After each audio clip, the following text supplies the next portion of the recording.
This is CGTN, China Global Television Network.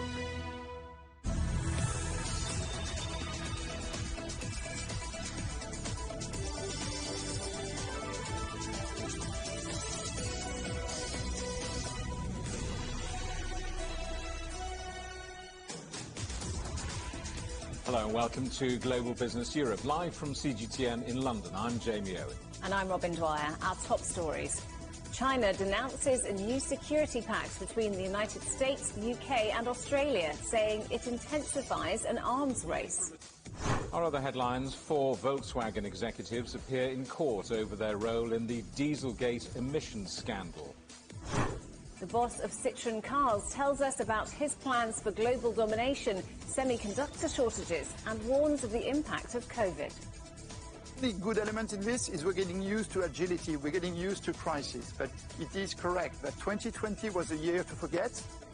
Afghanistan dominates the agenda as world leaders gather in Tajikistan. Also ahead. Copy 1 Alpha. Laying the inspiration for crew. Spacex makes history, launching the first all-civilian crew into orbit.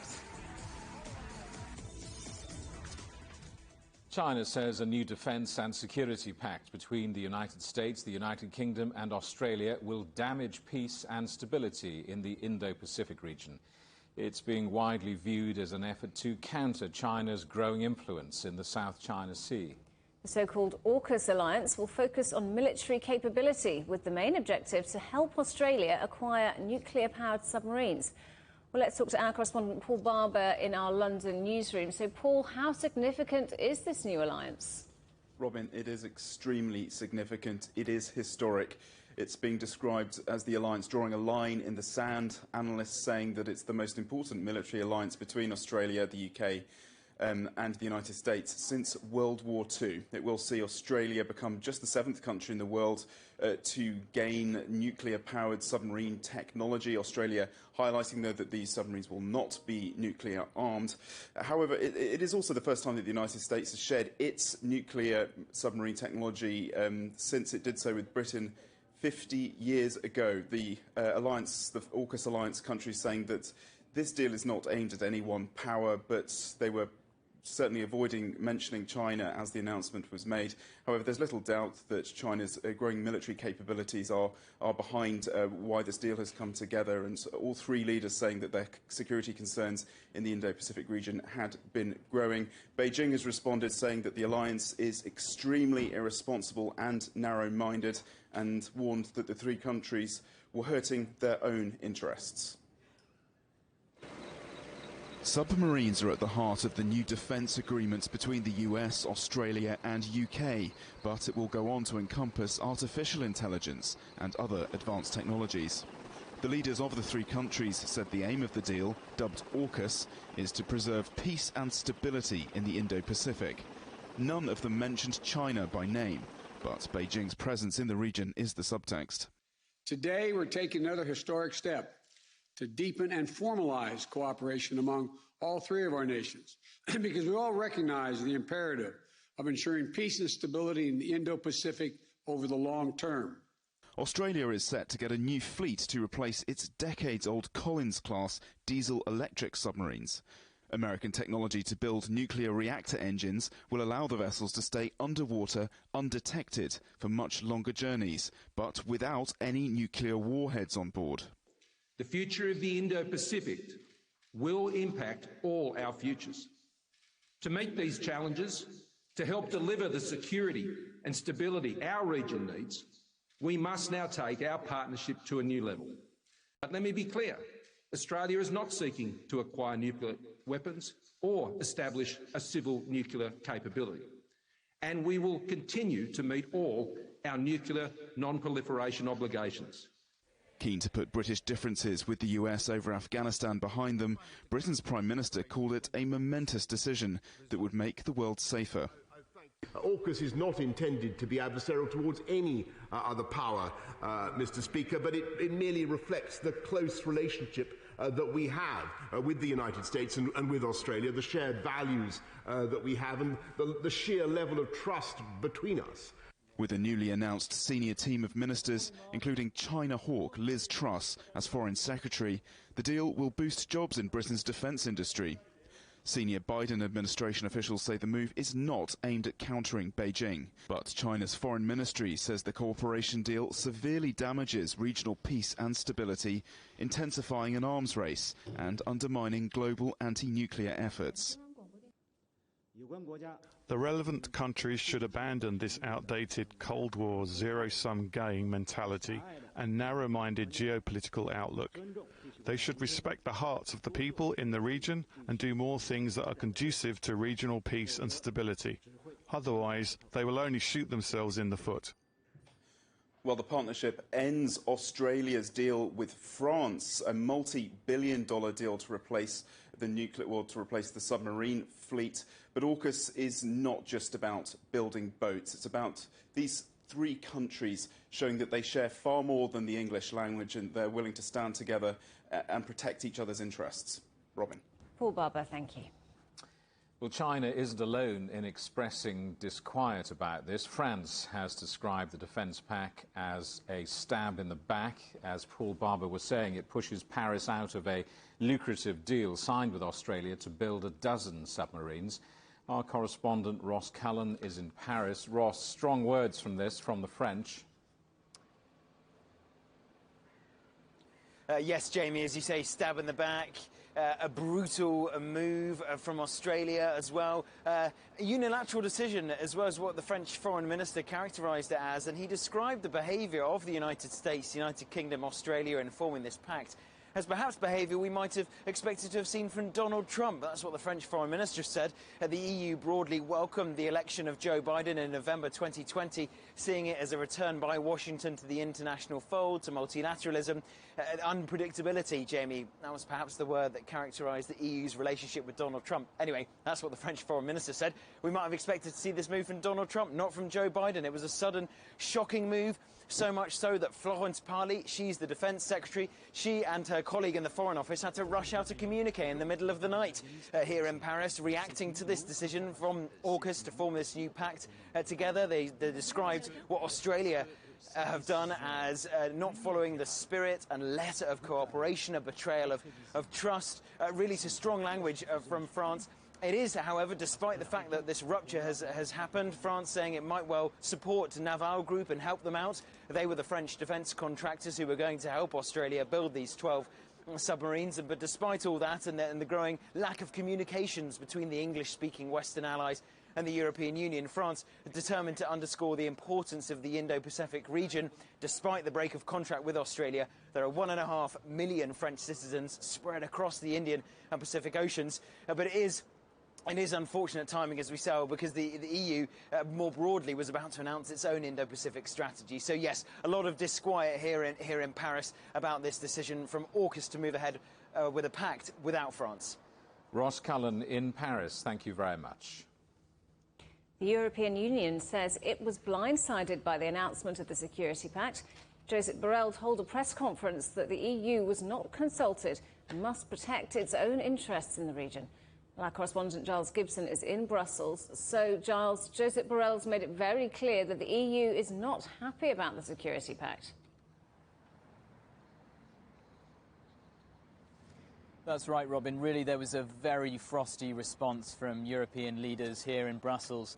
The European Commission's High Representative for Foreign Affairs, Josep Borrell, was asked about this new defence pact between the UK, Australia and the US at a press conference a few hours ago in the building just behind me. He said that the European Commission had not even been consulted ahead of that joint announcement by the UK, Australia and the UK. And he also said that this is another reason why Europe needs to build up its own defence capabilities. That's a debate that's been running here in Brussels for a couple of decades now, but it's been reignited by those chaotic scenes that we saw in the final days of the West's withdrawal from Kabul and from the rest of Afghanistan.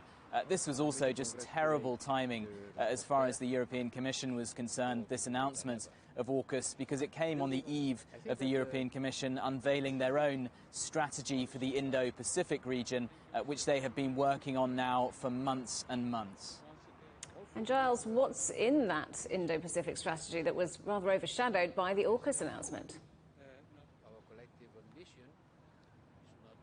Well, in this strategy, we see Europe really emphasising the importance of the Indo-Pacific for them, not just in terms of strategic importance, but also economically as well. The European Commission saying that 4 of the bloc's top 10 trading partners are based in that region itself, and stressing as well that there are lots of crucial shipping routes that run through there that help Europe trade with the rest of the world. We've also seen a heavy emphasis in this new strategy put forward by the European Commission on defence. There are proposals that member states will send more naval vessels into the region. And of course, we, over the last few years, have already seen the United States Navy, the US Navy, conducting what they call FONOPs, or freedom of navigation operations into parts of the South China Sea that are claimed by China. However, we also saw Josep Borrell in that press conference just a few hours ago really trying to send a message to China as he unveiled this new strategy. Take a listen. Our strategy is inclusive. It's open to all our partners in the region. We wish to cooperate from East Africa to the Pacific, and this includes China. On many areas, such as climate and biodiversity, China's cooperation is essential. Our strategy is one of cooperation, not confrontation. So with that outreach to Beijing, it seems that Josep Borrell was trying to avoid the sort of war of words that we saw breaking out between Beijing and those 3 countries involved in the AUKUS announcement. Giles Gibson in Brussels, thank you. Meanwhile, China has filed an application to join a major trade deal that originally excluded it. The Comprehensive and Progressive Agreement for Trans-Pacific Partnership, or CPTPP, comprises 11 countries, including Australia, Canada, Japan and Mexico.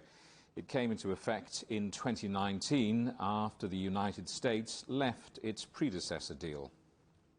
You're watching CGTN. Still ahead, looking back and moving forward. 2 ancient civilizations celebrate their cultural heritage.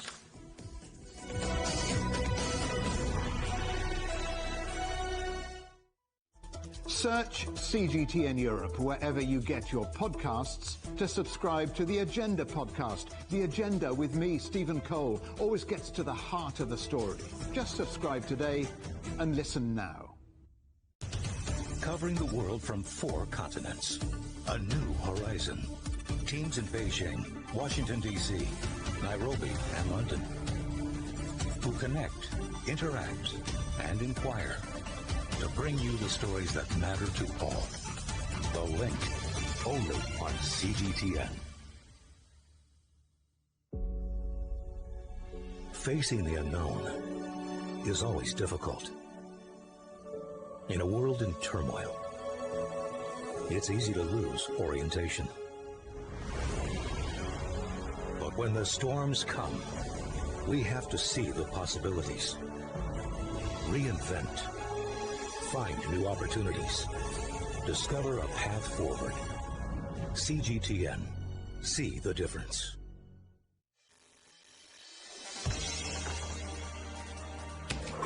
The world has changed under the pressure of the pandemic. For many of us, life is returning to some kind of normal.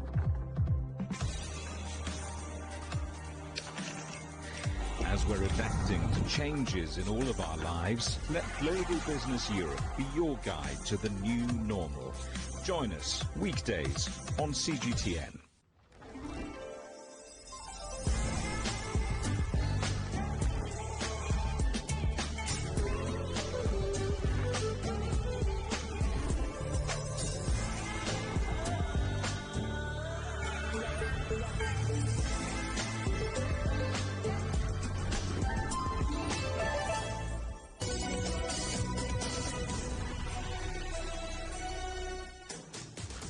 Welcome back to Global Business Europe.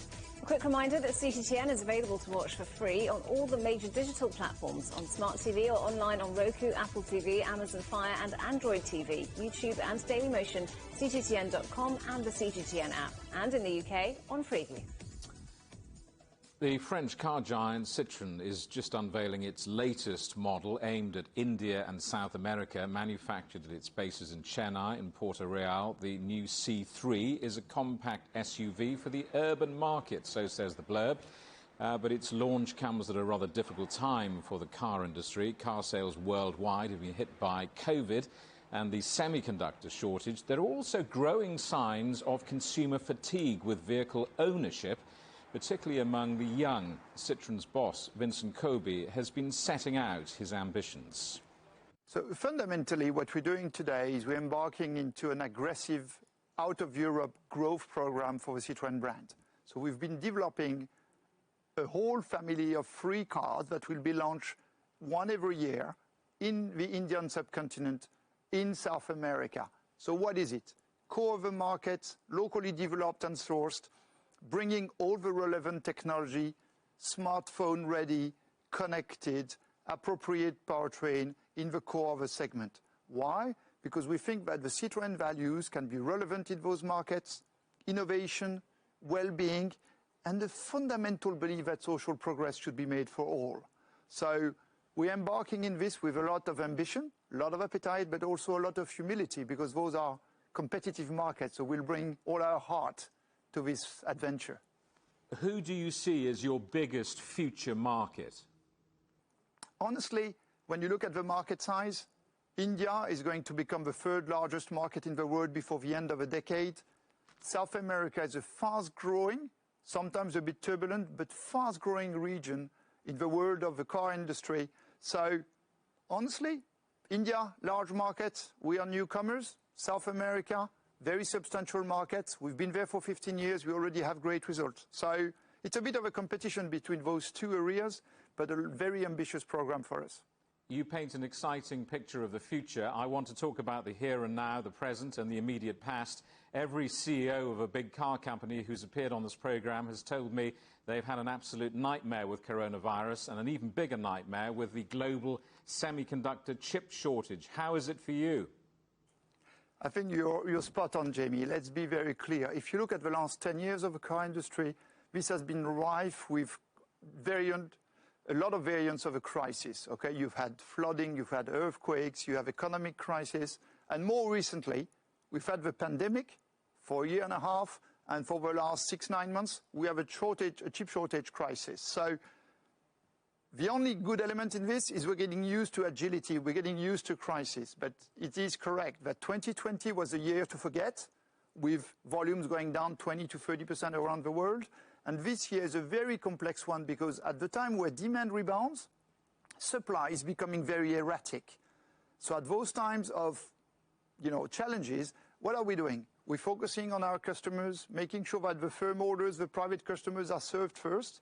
We're getting as much agility as we can into the system. We're using the might, the strength of the Stellantis group to ensure maximum supply of chips. We are being extremely flexible with the supply chain and the plants. But yeah, very challenging times, that's for sure. In your experience, from Citroën's perspective, when is this semiconductor crisis, this supply chain crisis, going to be over? That's a tough one to call, Jamie. I think what we are witnessing today is a very clear and very, original or unexpected problem, which is the supply chain itself is distorted. The pandemic has created a misalignment between investment, development of tool readiness with demand. Consumer electronics have continued to grow, supply has gone down. And the car industry, being the 2nd or 3rd customer in the chip industry, is feeling the brunt of this misalignment. So as far as we can see, everything is up in the air in terms of supply chain. It's going to be for sure until the end of this year, probably quite substantially into next year. So it wouldn't be a bad bet to say we're in it for probably the better part of the next 12 months at least. 4 former Volkswagen executives have gone on trial in Germany, accused of fraud. This case is part of the 2015 Dieselgate scandal, when it was uncovered that the car maker was using a software trick to manipulate diesel emissions testing. It affected 9 million cars and has cost Volkswagen more than $35 billion. Our correspondent Trent Murray is in Berlin. So, Trent, what are the executives accused of? Yeah, Rob, and many in the German auto industry watching this very controversial and high-profile case. These 4 former Volkswagen employees officially fronting court today, accused of fraud and tax evasion. As you mentioned, this is all linked to the now infamous Dieselgate scandal, where Volkswagen admitted it was manipulating tests in the United States to pass strict environmental standards. They did that out of an ambition to sell more diesel cars, but they did admit, of course, that those emissions tests that they conducted in-house were not accurate. And the 4 men accused at the heart of this case include the former chief of development at Volkswagen, the chief engine designer, the head of the powertrain and electronics department, as well as the supervisor in the diesel fumes area of Volkswagen. Now, the prosecutors in this case say that all 4 of those men knew exactly what was going on and said nothing in order to sell more cars and even bolster their bonuses. The defence team says that that's not the case, that they were not aware of it, or in the cases where they were, they did report it to senior leaders. But as you mentioned, this has been one of the most controversial episodes of Volkswagen, of the German auto industry in many decades, really. And so many people watching this case to see whether the wheels of justice do turn a little bit faster for these men accused of this fraud. So when can we expect an outcome in this trial? It's a very good question. It's almost 6 years to the day that those US-based scientists first discovered something was wrong in those tests, and many people here in Germany say that this case has simply gone too slow and they'd like to see things moving faster. This particular case is expected to reach some form of verdict in coming months, though, of course, it is then open to appeal. But one very notable absence in this case is the former Volkswagen CEO, Martin Winterkorn. He really is the kingpin, if you like, in this whole case. It was under his leadership that this controversy took place. He was meant to be in court currently, but he has had an operation and on medical advice to the court has been excused from appearing for now. But many people here in the German legal system that are working on this case do say they remain committed to ensuring that he does face trial. As I say, he was the head of the company during this controversy, includes not just Volkswagen, but some of their other brands as well, like Skoda, Audi and Seat. OK, Trent Murray in Berlin, thank you very much. The United Nations says the world is far behind on its climate targets, despite the global slowdown due to the pandemic.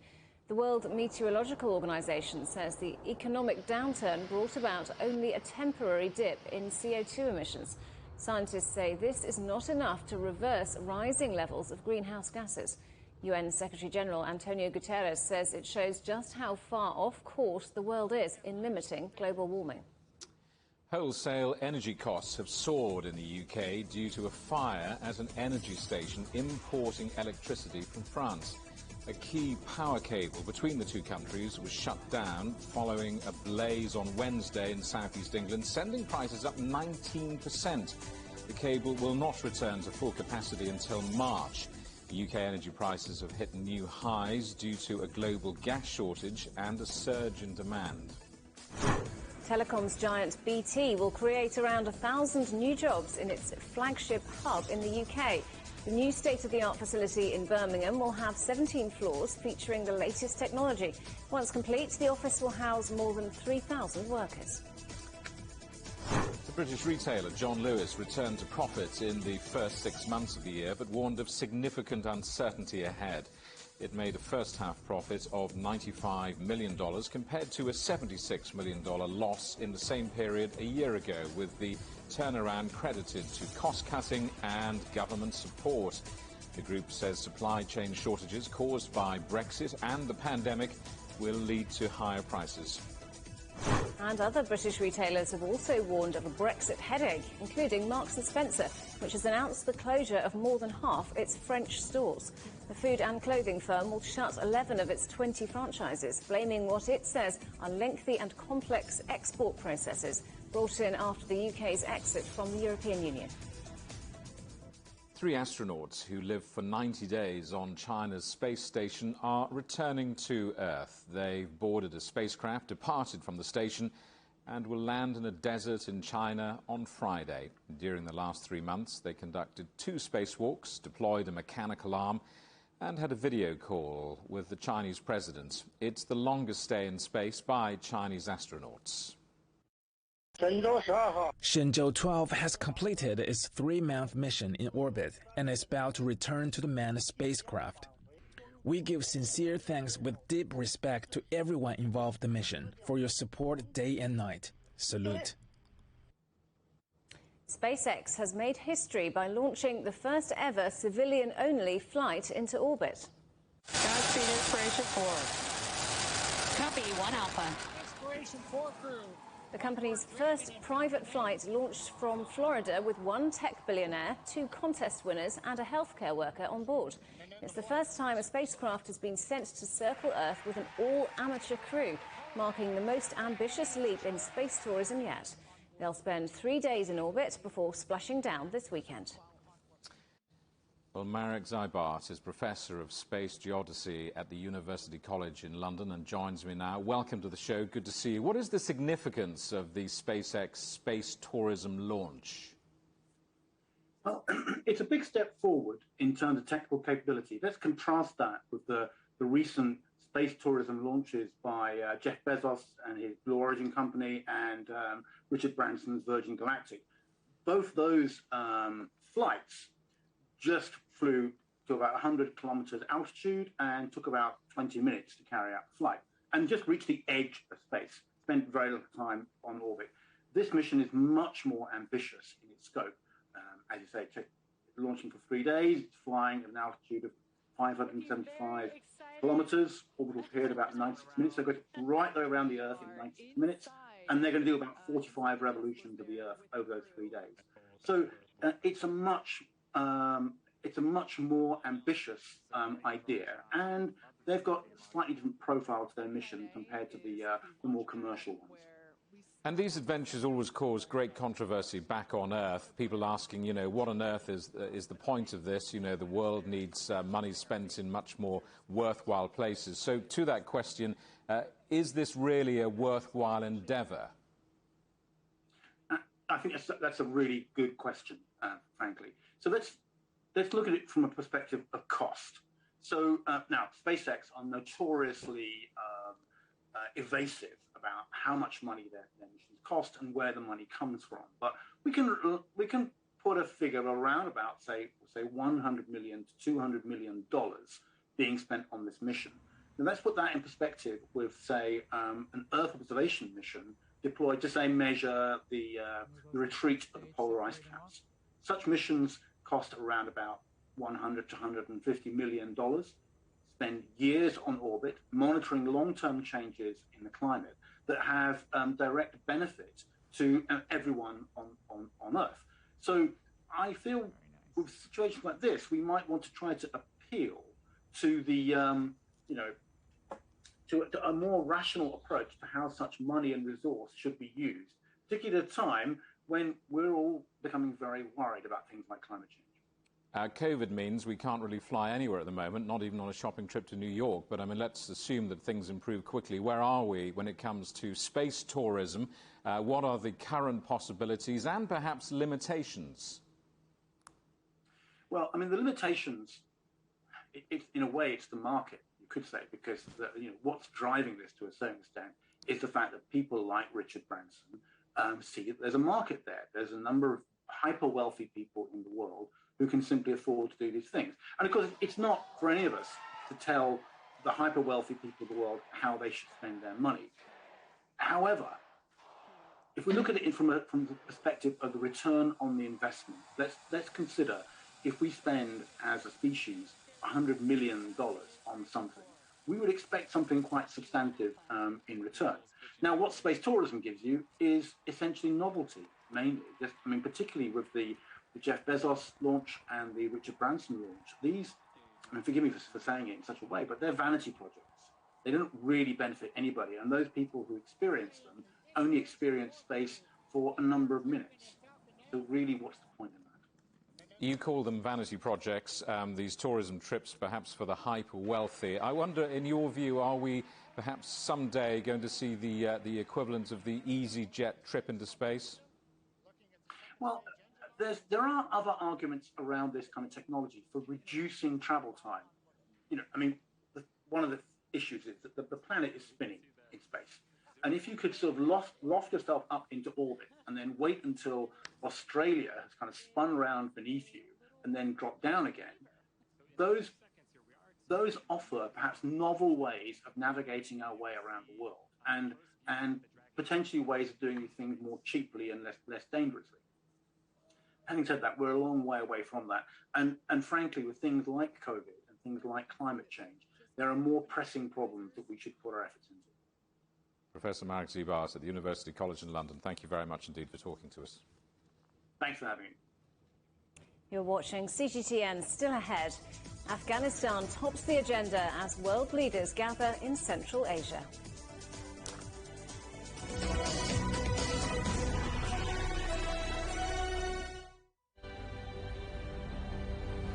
The EU's digital COVID certificate, which offers the promise of unlocking hassle-free travel around Europe this summer. In less than 2 weeks' time, the Czech border will also open to all EU and Serbian citizens. 4.4 million Hungarians received their first dose of COVID vaccine. 18 and over can receive a COVID-19 vaccination, but it does come with conditions. Third wave will probably take longer to emerge. This vaccination centre is part of a massive effort to try and drive down the numbers of the new variant that was first identified in India.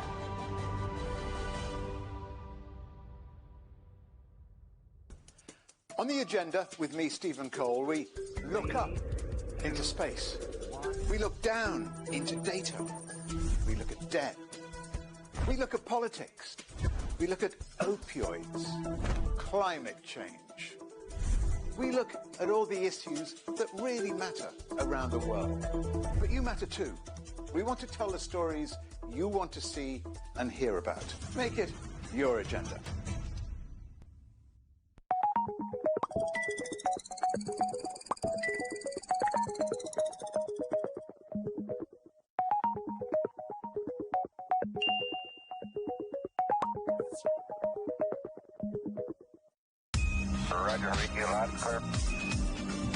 We can try out the wild and crazy ideas. Nothing can stop an idea whose time has come, and this idea is coming. I actually feel quite comfortable in isolation. We should all be very basic when we try to save the world.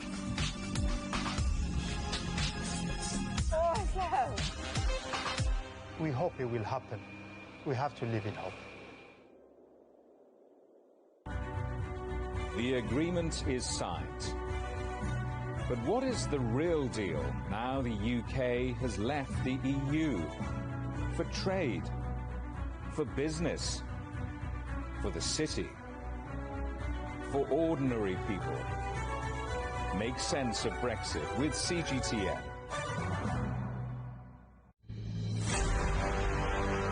The fight against poverty has suffered a setback. We are at a turning point in history. It's a world under great distress and disruption. But solving the crisis is still possible. Change is indeed coming. Join me, Stephen Cole, for a special 1 hour-long show here on CGTN where we speak to some of the world's top leaders and experts standing on the front line of the fight against poverty. It's a real mistake to think that the future is decided for us. We need dialogue. We'll spark debate. The biggest challenge is addressing inequality. We'll explore the solutions. This can be done, but it requires everybody working together. And we'll showcase the success stories to reveal how the cycle of poverty can be broken. Innovation, action, change. Only on CGTN.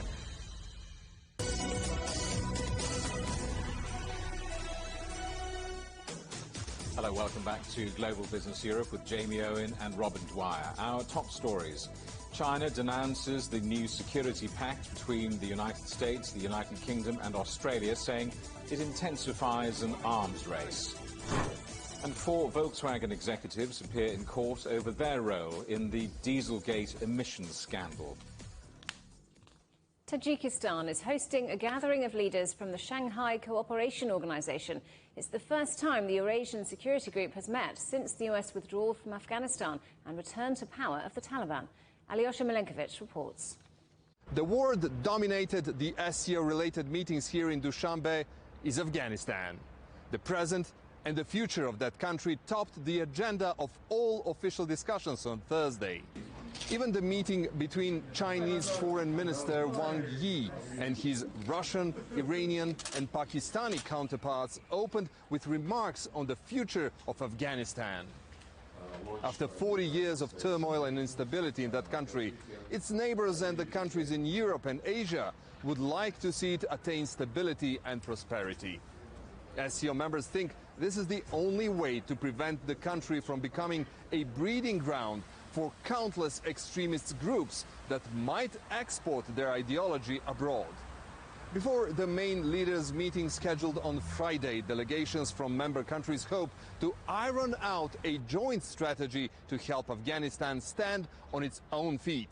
Something that everybody here thinks cannot be done without China's support.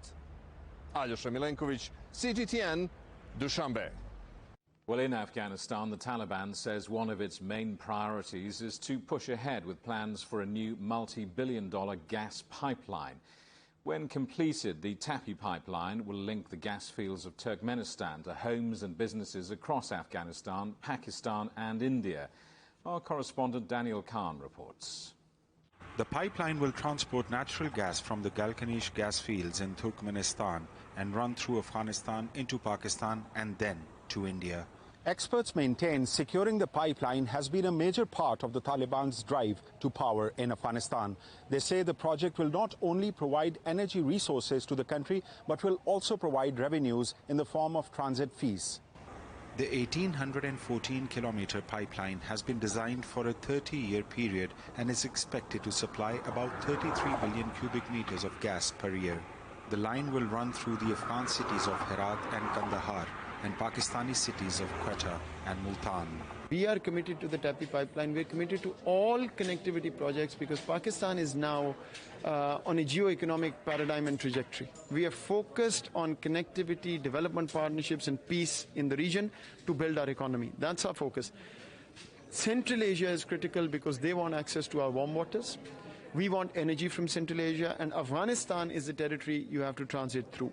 So we very much hope that we can create a mechanism like we were talking before, where there is a corridor in which this physical stability allows road, rail and pipeline kind of transit for the benefit of Central Asia, Pakistan and most importantly, Afghanistan. Experts say the prospects for this billion-dollar project have improved in the last month, at least as far as Turkmenistan, Afghanistan and Pakistan are concerned. What was the missing element all along? This project has been on the table for many years now. The missing element always has been the security of the pipeline passing through Afghanistan. And suddenly, and quite unexpectedly, you've got a government in Kabul which seems to have control over most of Afghanistan, at least the areas from where this pipeline is proposed to pass through are under the control of the Taliban. So I think that element has certainly become a very big plus. Though the Taliban have assured that the project will be protected, but many believe that rogue elements may still be present in the country and attempt at destabilizing Afghanistan that could undermine the project. Daniel Khan, CGTN, Islamabad. England has launched its COVID-19 booster vaccination campaign, with healthcare workers first in line to receive the third jab. It's a key part of the UK government's plan to navigate winter without further lockdowns. Millions of people are now eligible for the booster shot, including over 50s and vulnerable groups. France has suspended around 3,000 unvaccinated healthcare workers. The hospital, care home and health centre employees had refused the jab. They had until Wednesday to be partially or fully vaccinated. That deadline is part of a government drive to increase vaccine take-up ahead of winter. America's most senior military official made calls to his Chinese counterpart to calm fears that Donald Trump could spark a war between the two countries. That's according to the Washington Post, which says the chairman of the Joint Chiefs of Staff, General Mark Milley, phoned General Li Zuocheng twice in October and January. He's said to have promised to warn China in advance of any attack. The report is based on a new book co-written by Watergate journalist Bob Woodward. At least 3 people have died and more than 80 others have been injured after an earthquake hit southwest China. Thousands of rescuers have been sent to the area and over 70,000 people have been moved from their homes. The authorities have warned of further geological activity in the region over the next 72 hours. An Indonesian court has ordered the country's president and other top officials to improve air quality in the capital, Jakarta, after finding them guilty of negligence. The civil court ruling compels Premier Joko Widodo and the Ministers of Health, Environment and Home Affairs to set up emergency measures to protect the well-being of the city's 30 million residents. Thousands of people have been protesting in El Salvador, accusing the country's president of weakening democratic institutions and consolidating his grip on power. They're angry at President Nayib Bukele for introducing Bitcoin as a legal tender and for firing Supreme Court judges. The protests were also sparked by a court ruling allowing the president to serve 2 consecutive terms. China and Greece are beginning a year of celebrations of culture and tourism. The countries are planning to host a series of events, including museum exhibitions, concerts and conferences. Evangelos Ipsas has more on the flourishing ties between 2 ancient civilizations. Greece, a small Mediterranean country with a long history. Few nations can date back to the period when the Parthenon was built. Today, Greece is rapidly growing connections with another ancient civilization, China. Although thousands of kilometers separate the 2 countries, their history and commercial ties bring them much closer. Both of our ancient cultures date back many centuries BC. We also had philosophers that had the same ideas and philosophies, for example, from Plato and Socrates to Confucius and other Chinese philosophers. Therefore, both nations have similar cultures. That's why the Chinese know this small country. Greece was the first country in the European Union to sign a Belt and Road Initiative to jointly advance the cooperation between the 2 nations. The port of Piraeus, south of Athens, is a flagship project of the BRI. Piraeus is the largest European port in the Mediterranean, creating more than 10,000 jobs and one of the fastest growing container terminals in the world. The pre-pandemic visit in 2019 of Chinese President Xi Jinping to Greece brought smiles to both sides, as well as deals worth more than $700 million. The same year, Greece became a member of the cooperation between China and Central Eastern European countries, now known as 17+1. Besides the cooperation on many projects under the BRI, Greece and China continue to deepen cultural ties and people-to-people exchanges. We are very hospitable, just like the Chinese. Once you become friends with a Chinese person, they will be a true friend, just like the Greeks. It just takes time to know each other. It's not only about doing business, but we should know and respect each other's cultures, so we can get closer and understand each other. After years of dealing with a debt crisis and an international bailout, the Greek economy is picking up with the help from Beijing. Investments from China are an important source of income for Greece. Hailed for their long-standing friendship, the 2 countries are strengthening their global connections. Evangelos Ipsas for CGTN, Athens. Protesters in the UK have gathered outside the Houses of Parliament in Westminster in their fight to remove potentially deadly cladding from their homes.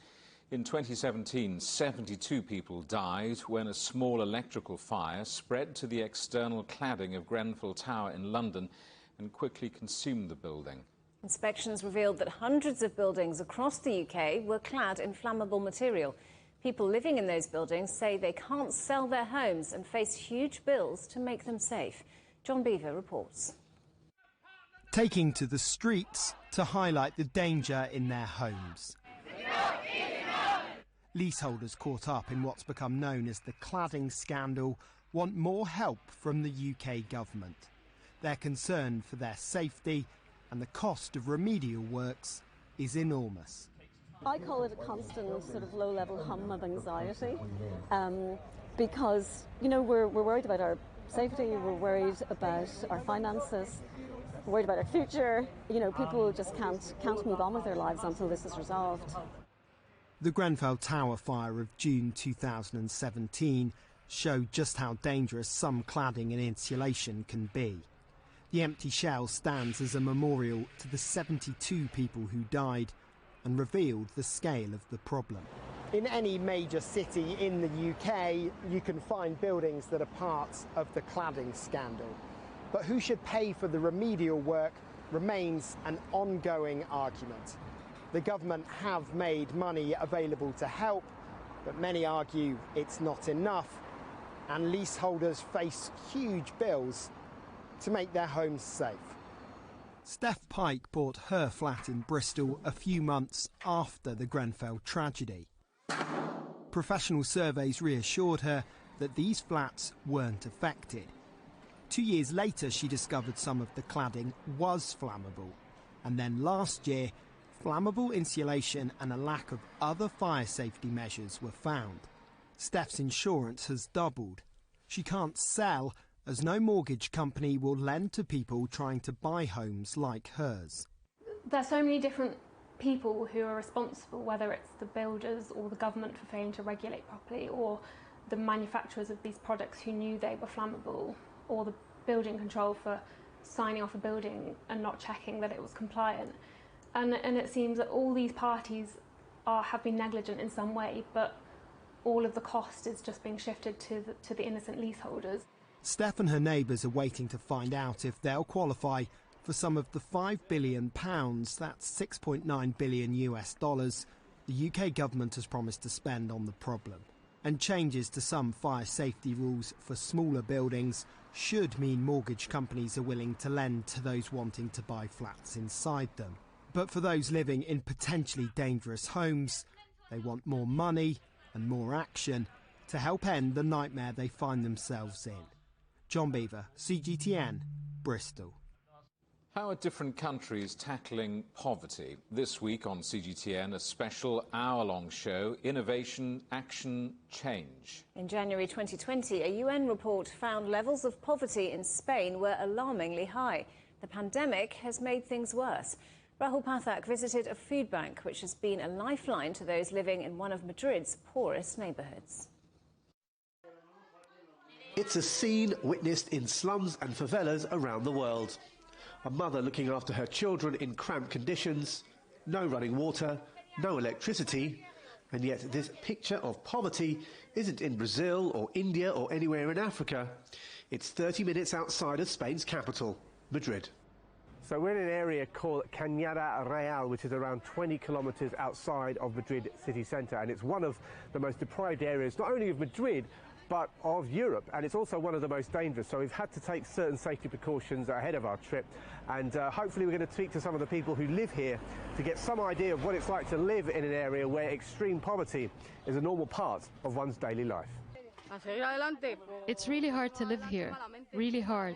I'm a mother of 5 kids, and one of them is 27 years old and handicapped, so you can imagine how hard it is for him. I'm about to have a grandson. It's really hot in here. I just returned here after 14 days in the hospital for surgery, and we're in a bad situation. Cañada Real is a 14-kilometre collection of shanty towns located in the Madrid region. It's a no-go area for police, with drugs and violence common occurrences. Charities try to help those who live here. However, since the pandemic, only one comes regularly. It's run by this man, Conrado Jimenez. At the beginning of the pandemic, we received an SOS call from La Cañada Real because many problems appeared during lockdown. There are no grocery stores here, so people couldn't even look for food. There was extreme poverty, so from that moment, and then after we had the heavy snow back in January, we have had to come here day after day with volunteers to help. Away from the ghettos of Cañada Real, these are a more common sight around Spain, the so-called hunger queues. This food bank in the Madrid suburb of Aluche would normally help a handful of families. But since the pandemic, the handful has now become 100. Cynthia Cordoba was helped by the association. She now volunteers for them in return and would not have been able to survive without their assistance.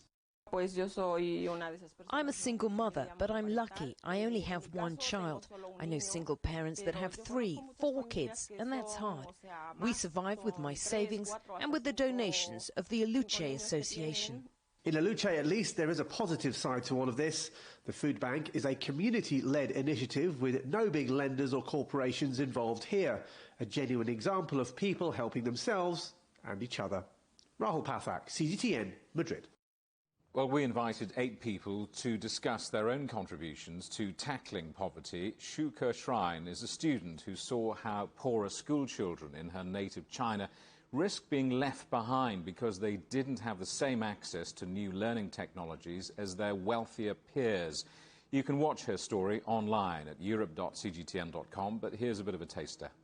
2020, there are still around 400 million people in China are non-citizens. Such huge digital divide not only left them out of the doors of the convenient healthcare or the financial or the education services on the internet, it has also interfered with their long-term development opportunities. I personally believe education is the most far-reaching area. So what could we do to solve this crucial challenge of the advantaged children could have all the exclusive resources for education, while others can't? And you can watch the full story on our website and our hour-long special innovation action change this Saturday at 1600 GMT. A new museum has opened in Poland to commemorate one of the darkest periods in the country's history. Thousands of Poles, including women and children, were deemed enemies of the state and forcibly relocated to Siberia after the Soviet invasion of 1939. The museum is housed in a former military building where they were held before expulsion. More at europe.cgtn.com. You're watching CGTN. Still ahead, who founded Bitcoin? Hungary unveils the first ever statue honouring the elusive inventor.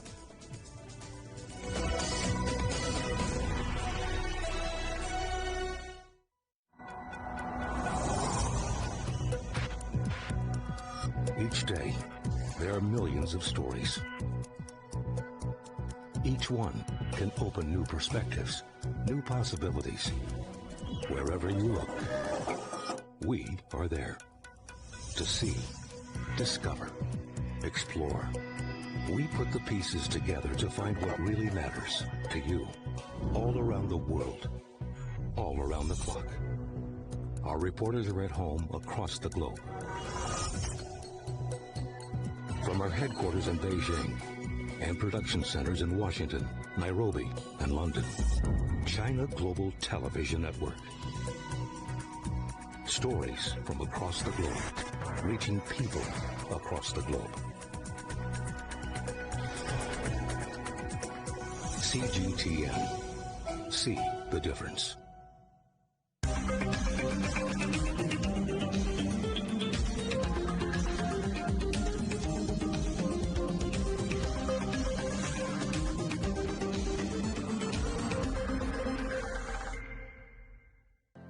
Mari, what would you say is a good question? Stephen, I'd say it's one where there's always more than one answer. The Answers Project is a new podcast series from CGTN Europe. With me, Stephen Cole. And me, Mari Beveridge. In each episode, we'll take a complex question. And with the help of some of the world's foremost experts, shine light on some of the answers. So join us for The Answers Project. Available wherever you get your podcasts.